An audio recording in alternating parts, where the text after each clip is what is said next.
Bonjour Laurence, merci de prendre le temps de nous parler aujourd'hui.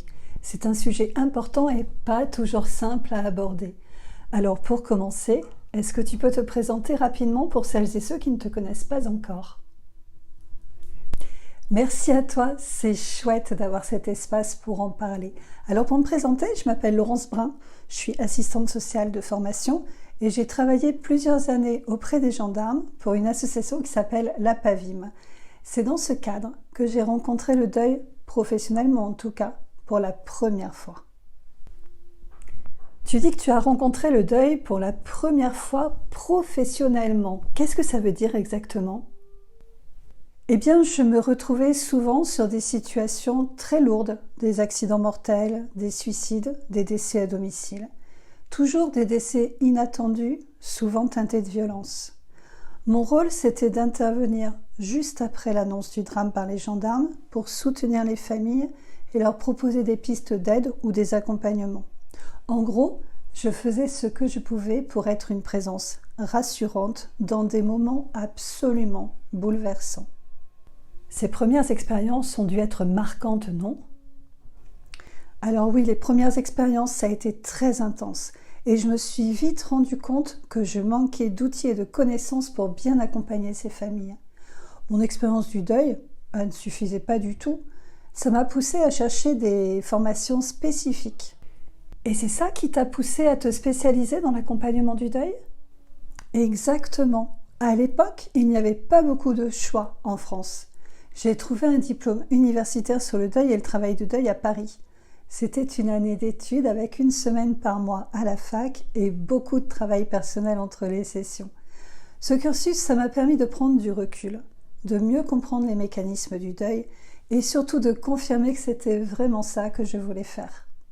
Aujourd'hui, tu accompagnes des endeuillés et tu formes aussi des professionnels, mais concrètement, pour toi, c'est quoi le deuil? Alors pour moi, le deuil, c'est un processus qui se déclenche lorsqu'on apprend la mort d'un être vivant avec qui on était en lien. Ces deux éléments, la mort et le lien, sont essentiels. Et ce processus, on ne le contrôle pas. C'est comme une blessure qui commence à cicatriser.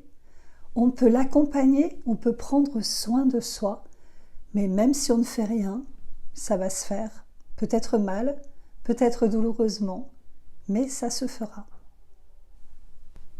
Tu fais bien la distinction entre le deuil et d'autres types de pertes. Pourquoi? Alors oui, il y a une vraie différence. Parfois, on utilise le mot deuil pour parler d'une transition difficile, perdre son travail, devoir déménager. Mais dans ces situations, il y a toujours dans notre esprit une possibilité de retour. Avec la mort, il n'y a pas de peut-être. C'est un plus jamais. Et psychologiquement, ça change tout. Et les modèles connus comme celui d'Elisabeth Kübler-Ross avec ses étapes de deuil, tu en penses quoi? Tu les utilises? Ce modèle est régulièrement cité, mais il a été conçu pour accompagner les personnes en fin de vie, celles qui apprennent qu'elles vont mourir dans un délai proche. C'est pas du tout la même chose que le deuil.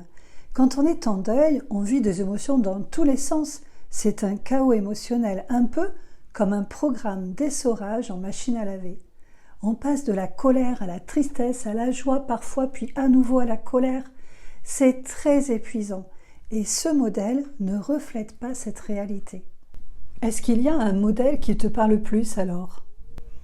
Oui, mon modèle préféré, c'est celui de Christophe Forêt. Il me parle beaucoup. Il propose 4 grandes étapes ou états pour comprendre le deuil. L'annonce, l'intégration, la déstructuration et enfin la restructuration.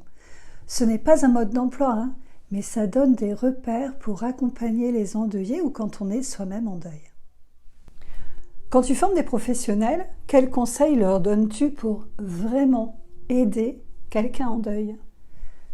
Alors déjà, on évite les grandes phrases comme si tu as besoin, appelle-moi », parce que soyons honnêtes, quand on est en deuil, on n'ose pas.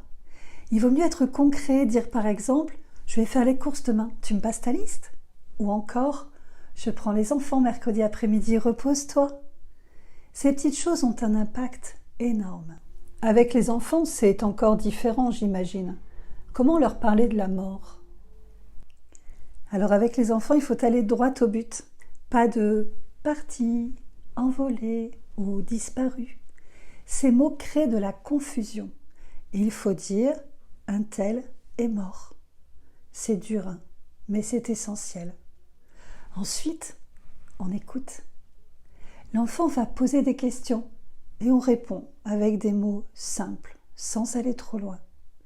L'important, c'est de répondre uniquement à ce qu'il demande sans ajouter de détails inutiles. Parce que quand un enfant pose une question, il a déjà échafaudé une réponse, une hypothèse. Alors on va aller à la rencontre de cette hypothèse, on va lui dire « Et toi, qu'est-ce que tu as compris de ça? Raconte-moi. » Et comme ça, on va pouvoir repartir de ce qu'il a déjà imaginé, échafaudé, et pouvoir remettre les choses à leur juste place. C'est très intéressant de faire comme ça permet à l'adulte de ne pas partir dans tous les sens et de ne pas s'inquiéter puisqu'il ne part pas de rien, il part de ce que l'enfant a déjà pensé, réfléchi et imaginé. Pour conclure, qu'est-ce que tu aimerais que les gens retiennent de ton approche sur le deuil? S'il y a un message clé à retenir, c'est que le deuil est toujours unique. Il n'y a pas de bonne ou de mauvaise manière de le vivre.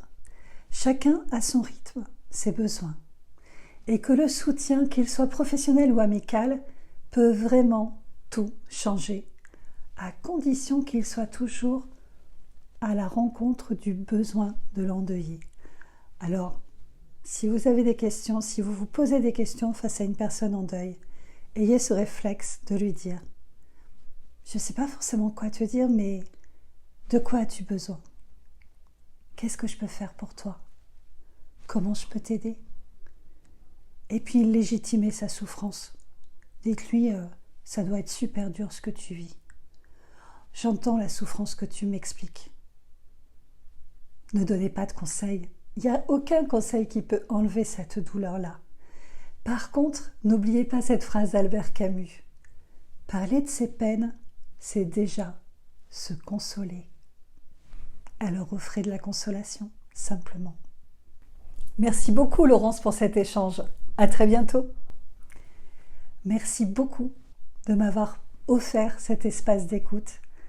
Merci beaucoup de vous intéresser au devenir des endeuillés.